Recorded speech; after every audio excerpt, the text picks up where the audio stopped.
ఇక్కడ ఉన్న సభ్యులు కొంతమంది పేర్లు అవసరం లేదు నాకు. చైర్మన్ ద్వారా మళ్ళీ చెప్తున్నాను, సాయినాథ్ కాంపౌండ్ శ్రీరాములపేటలో ఈ బిల్డింగ్లు కట్టడం జరిగినది. సభ్యులు కూడా అవసరం, ఆ వార్డు నాదైనా కూడా వేరే సభ్యులు అడగడం కూడా నాకు పెద్ద ఆశ్చర్యం వేసింది. ఎందుకంటే ఎలక్షన్లలో మేము పట్టించుకోలేదు, అది చూడలేదు. కానీ గతంలో అది బిల్డింగ్ కట్టేది లోపలి కట్టారు. సభ్యులు స్వయాన కౌన్సిల్ సాక్షిగా మన ఎమ్మెల్యే గారి ద్వారా, మన వరదరాజన్న ద్వారా ఇది వెనక్కు బ్యాక్ జరిగినారు.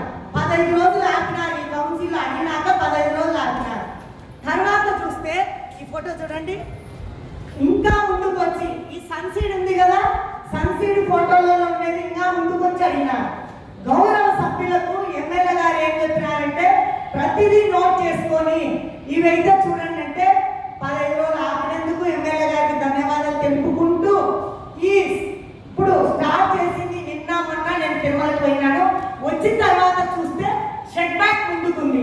ఇది నా వాటే, ఎవరో వాటి కాదు, నా వాటే. గతంలో ఇది ముందుకు సన్సీడ్ చేసి సాయినాథ్ కాంపౌండ్ 9 రూలు ఏ విధంగా అనుమతించినారు, ఏ విధంగా కౌన్సిలర్నేమో ఎమ్మెల్యే గారు అధికారులకు మీరు లంచాలు తీసుకోవద్దు, మీరు వెంకటేశ్వర స్వామి సాక్షిగా, మీ బిడ్డల సాక్షిగా అని పెద్దగా చెప్తారు.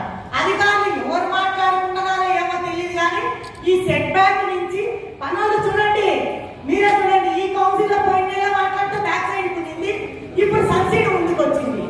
సన్సీడ్ ముందుకు వచ్చి పనులు కూడా జరుగుతాయి.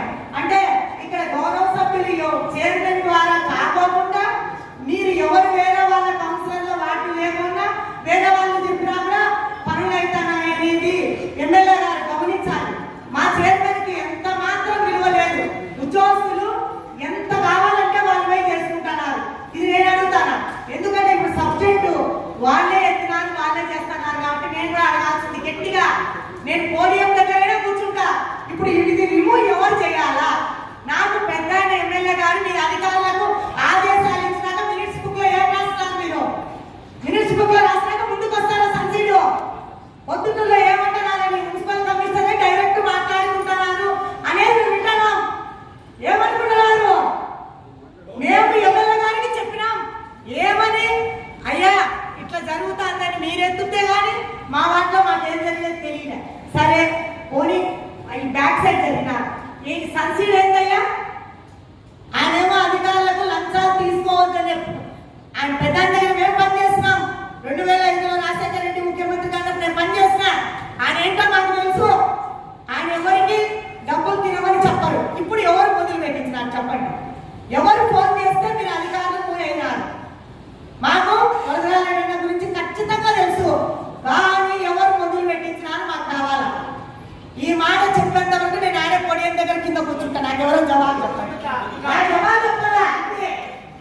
ఎవరు చెప్పింటే ఫోన్ చేసినారు, ఎవరు చెప్పింటే నాకు ఫోన్ చేసినారు. నాకు జవాబు కావాలి అధికారుల ద్వారా. ఎవరు చెప్తే కౌన్సిలర్లు ఎవరు చెప్తే మీకు మాకు ఆపత్తులు చేసినారు. సార్ ఎమ్మెల్యే గారు మీకు దయచేసి నేను దండం పెడతాను, ఇది అన్యాయం. సైడ్ వచ్చి మళ్ళీ సన్సీడ్ ఇప్పుడు కడుతున్నారు. నేను 5 రోజుల నుంచి పాప జపాన్ నుంచి వచ్చిన ఊర్లో లేదు సార్, కానీ అన్యాయం సార్. పోయిన కౌన్సిల్లో జరిగింది, మళ్ళీ మేము అధికారులు నేను ఎందుకు ఎవరు ఇస్తున్నారు? సన్సీడ్ మళ్ళీ ముందుకు వచ్చినారు. పోయిన కౌన్సిల్ అయ్యా అధికారులు డబ్బులు నాకు మాట్లాడండి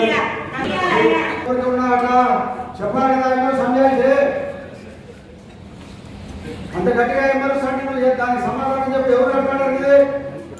తెల్లవారుల శ్రీనివాసులు అనే అతను ప్లాన్ చేసుకున్నాడు సార్. దానికి విరుద్ధంగా పార్టీ వదిలేని చోట ఏదైతే ఉందో అది తీసేసి మిగతాది కట్టుకోండి అని చెప్పడం జరిగింది సార్. వాళ్ళు కూడా చెప్పిన వెంటనే 15 రోజులు 12 రోజులు కూడా ఆపారు సార్. ఈ 2 రోజులు అంటే నేను మొదలు పెడితే మేడం గారు ఫోన్ చేసి ప్రతిరోజు చూస్తా 7:30 ప్లానింగ్ ప్రకారం ఉంటే దాన్ని ఒకసారి లేకపోతే